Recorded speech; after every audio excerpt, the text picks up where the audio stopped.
Okay. Um, and our last little video segment is about the revolutions in Latin America. I want to kind of go over this with you. We've seen it before, and it's the social structure and the social classes in Latin America. The Peninsulares, the Criollos, the Mestizos, and the Mulattoes. And up here, the common thing to know about the top statuses are that they are have some sort of white people in them, and that was the whole all these social structures of Latin America going all the way back to chapter 3, guys, are based on race, and it's racism. The mestizos and the mulattoes, the bottom two, here and here, became angry at being denied status, wealth, and power that the whites had. And this is going to stem a lot of the rebellion in Latin America. The first place we're going to talk about here is Haiti.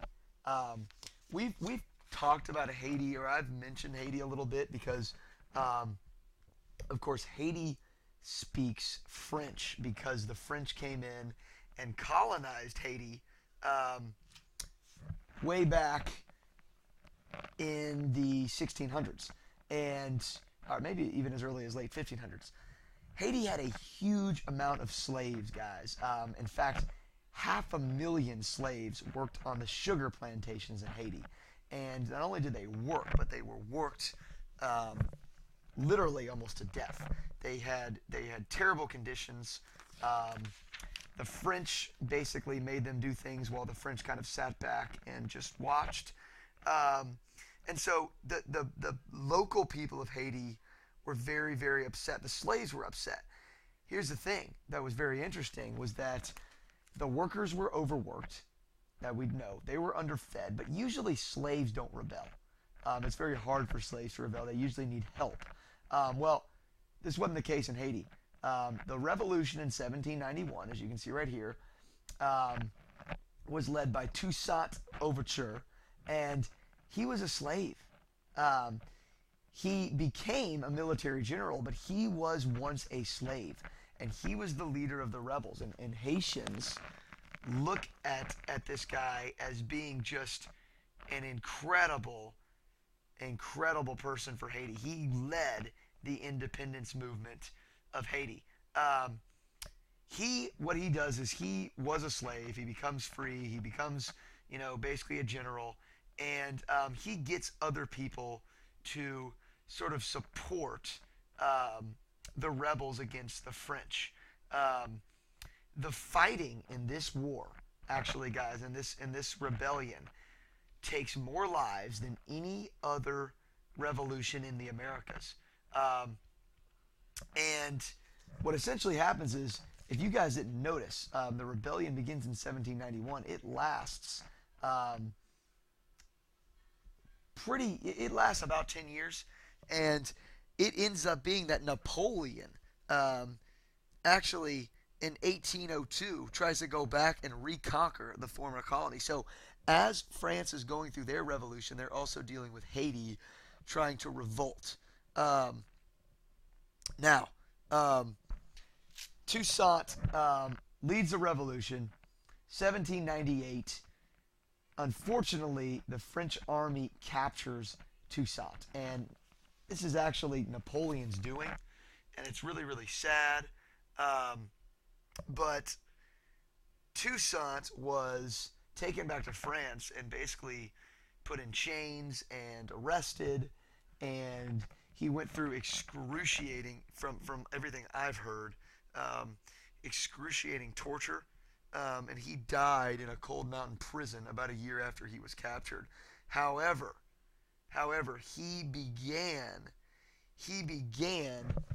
Haiti getting free, and one important thing he did that I am just actually going to add in here um, is that he abolished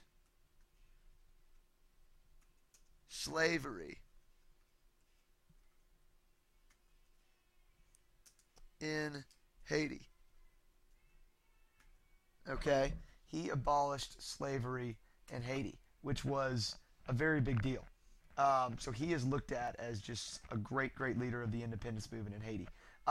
Switching gears now is a man named Father Miguel Hidalgo of Mexico.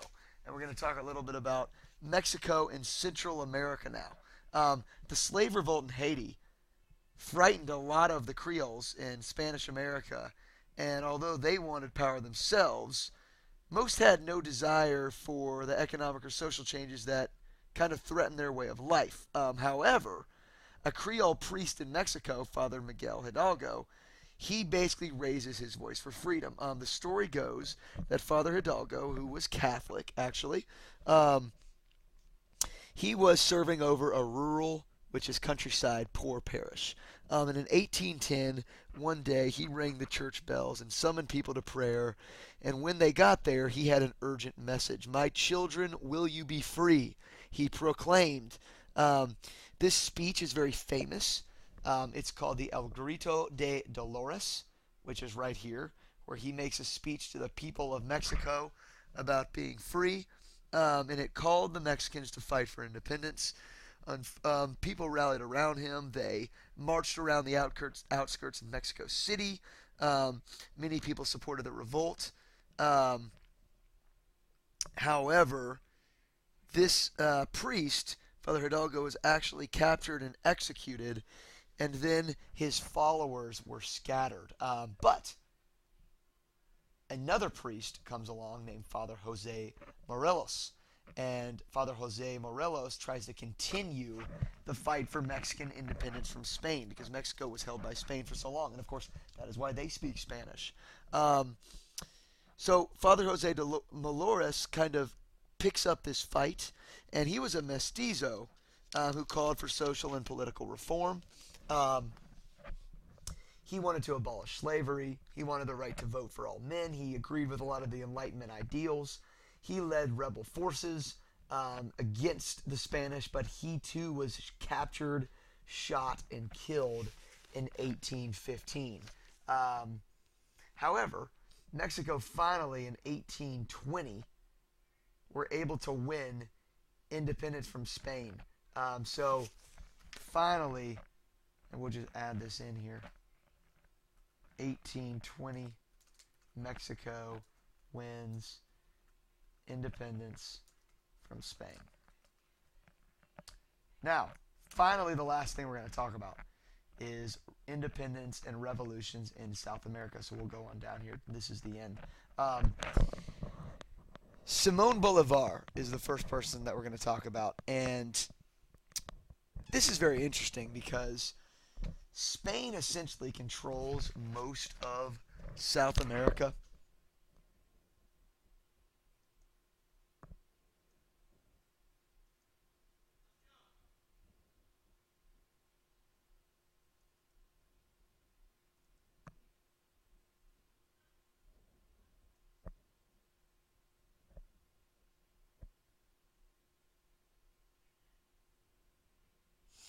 So as I was saying, Simón Bolivar, and something messed up there again. I'm sorry about that. But Simón Bolivar grew up, and he really idealized or looked up to the American and the French revolutions because he saw people take a stand. And he had a dream of doing the same thing in South America.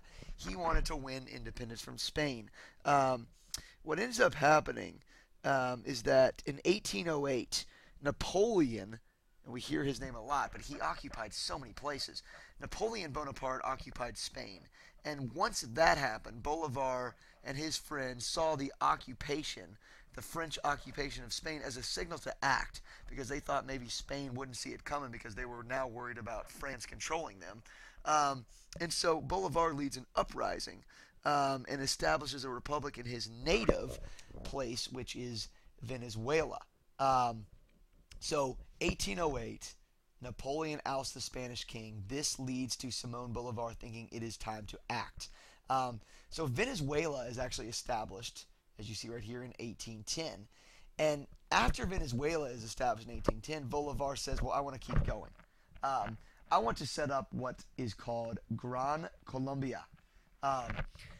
This was something that Bolivar believed that would be a great opportunity. is to have multiple places gain independence. Eventually, Gran Colombia becomes 4 nations: Venezuela, of course, Colombia, Ecuador, and Panama. And so Simón Bolivar really gains independence of a lot of South America. Now, going on down to a man named Jose de San Martin. San Martin is involved in Argentina, and San Martin wants to help Argentina win independence from Spain. Um, he defeats Spain in Chile, and so Jose de San Martin helps win independence from Argentina, win independence from Spain, and that is actually in 1816. When I'm going to actually put this at the beginning here. 1816. Jose de San Martin helps Argentina win independence from Spain. Now, San Martin says, well, I don't want to stop there. I would like to keep going. This guy was militarily trained in Europe, so he was a very gifted general. And he joins the independence struggle in other areas of South America. He leads an army across the Andes Mountains from Argentina all the way into Chile, and he defeats the Spanish in Chile, as you can see right here, and then moves to Peru and strikes further blows against colonial Spanish rule. San Martin actually turns his command over to Simón Bolivar in 1822 and allows Bolivar's forces to sort of win the final victories against Spain. So they sort of joined armies. And finally, the last person we're going to talk about today is Dom Pedro. And Dom Pedro was from Portugal. The Portuguese ruled the colony of Brazil, and that is why Brazil speaks Portuguese. Brazil wanted independence, and Dom Pedro essentially thinks here, well, now might be a time for me to rise up and kind of try to proclaim it for myself, kind of crown my own head. In fact, he actually, a king a king of Portugal actually advises Pedro, proclaim it yourself and put the crown on your own head. So he was actually advised to do this. In 1822, he follows this king's advice. This king who I talk about actually was his father. And it was sort of a way for, even though it gained Brazil independence, it was sort of a way for Dom Pedro to kind of keep more power in his family. And ends up taking Brazil, becoming king of Brazil, and Brazil then has its independence from Portugal. And if you think about it, all these nations, most of all the nations in South America, if you follow this line that I'm drawing, all speak Spanish. This big nation, Brazil, speaks Portuguese. That is because Spain had colonized all these places. Portugal had colonized here. They all still speak that same language.